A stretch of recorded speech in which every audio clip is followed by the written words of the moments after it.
hagoog layra harac kaa astura lagugu hoosaasi hagoog layr ah yani wuxuu sawirayaa laydhii maaragtay neecaw qabow wuxuu ka dhigayaa daruur oo kale dallad yani uu ka dhigaya dalladii baa ku sawirmaysa marka lagu hoos oo ka celinaya markaa yani kulaylkaas marka humaagaas yani sawirkaasi quruxda uu leeyahay yani dad yani ajnabiya yani intay jeclaysteen markii la tarjumay af ingiriis loo tarjumay wax ka qoray masalan gabar mariot la yihahdo madina oo ah yani south african buug dhan oo ay qortay oo novel ah ayay waxay uga dhigtay yani cinwaan hagooga layr ah tarjumadeeda maaragtay af ingiriisiga waxa weeye a veil of a cool breeze yani macnaha af ingiriiska marka hagoog layr yani wax lala yaabo ayay ku noqotay professor andriabis muxuu ahaa andriabiski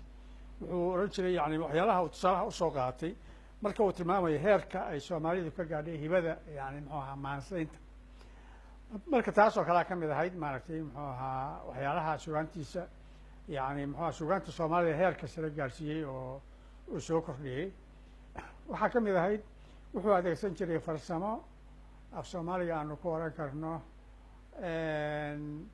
saddexleyda tuduca saddexleyda ah macnaha saddex meeris bay isu raacsan yihiin sugaantiisa maaragtay maansooyinkiisa haddaad u fiirsato haddaad buugga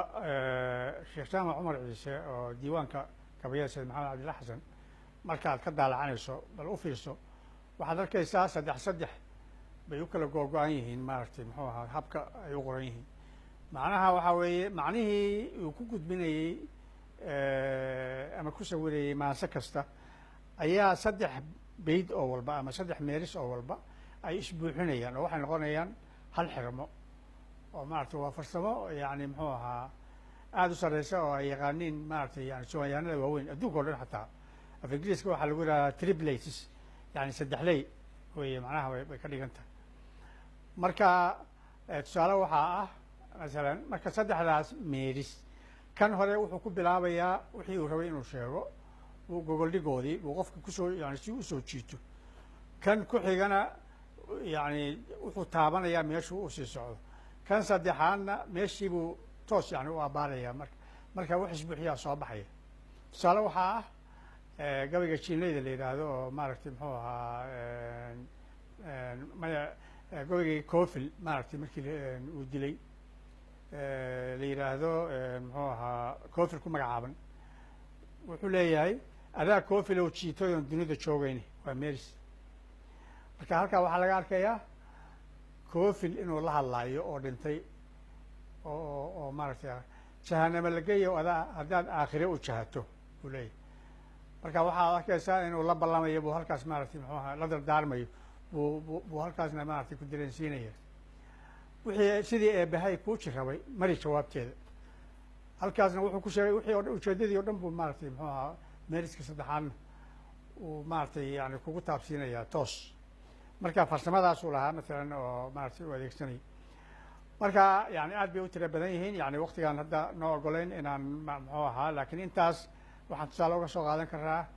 waxyaalihii la yaabka lahaa oo sugaanta maaragtay sheekh maxamed gaarsiiyey heerka yani cid waliba ku tilmaanto inuu ahaa yani aabihii gabayga soomaaliyeed yani baa lagu magacaabaa marka muxuu ahaa waxyaalahaasa tusaale loo soo qaadan karaa masalan waxaa jirta maansada soomaalida badaha yani maansada waxaa la yidhahdaa ama godadka maansada waxaa ugu waaweyn 5 marka 5taas yani 4 ka mid ah wuu adeegsan jiray waxa weeye waa gabayga geeraarka masafada iyo jiiftada yani intaas yani miduusan adeegsan ma jirto aw jaamac cumar ciise allah u naxariiste oo ahaa yani muxuu ahaa aqoon-yahanka yani muxuu ahaa dadaalka ugu badan ka sameeyey ururinta gabayadii sayidka iyo ufiirsiga taariikhda daraawiishta iyo darsidda maaragtay oo cid kula tartami karta ayan jirin waxaa uu leeyahay buuggiisa yani wuxuu tilmaamayaa oo hadda cid ku diidaysana oo kalena maaragtay kulleyba aanan arag in uu ahaa yani gabayaagii ugu horreeyey oo adeegsada afarta badood oo ugu waaweyn maaragtay muxuu ahaa maansada soomaalida maansooyinta oo ah gabayga geeraarka jiiftada iyo masafada dabcan gabaygaa hormood oo ahaa dee muxuu ahaa boqorka gabay mxua maansada lagu tilmaami jiray marka gabaygaa ugu badan lakiin inta kaleo dhan buu maaragtay muxuu aha adeegsaday waxaa kale oo shan ugu ahaa oo uu adeegsan jiray muxuu ahaa badda la yidhaahdo weglada oo iyadoo ah yani muxuu ahaa cayaarihii hiddaha oo soomaalida maratay maansadii soo jireenka ahayd oo inta badan maaweelada maratay yani loo isticmaali jiray marka maadaama ay tahay yani muxuu aha si khafiif ah wixii khafiif ah iyo wixii kaftana iyo waxaas ayuu wuxuu u adeegsan jiray muxuu ahaa weglada marka intaasoo dhan waxay muujinaysaa sidii ay u ballaarayd maaragtay muxuu ahaa awooddii hibadii uu u lahaa maansaynta iyo wixii uu kusoo kordhiyey muxuu ahaa maansada soomaalida gabayaagii ka dambeeyey oo waddaniga ahaa waxyaalaha ay uga daydeen waxaa ka mid ahayd maansada in loo adeegsado muxuu ahaa hub waddani ah matalan lagula dagaalamo isticmaalka markii ay yimaadeen axsaabtii waddaniga iyo leegadii iyo sidiisiibay waddadiisii bay raaci jireen maaragtay gabayaagii waddaniga ahaa oo ay ka mid ka ahaayeen muxuu ahaa tima cadde iyo xaaji aadan afqalooc iyo muxuu ahaa cali cilmi afyare iyo qaar kaloo badan marka lama soo koobi karo laakiin intaasa ku filan inaanu maarata ku tusaalayno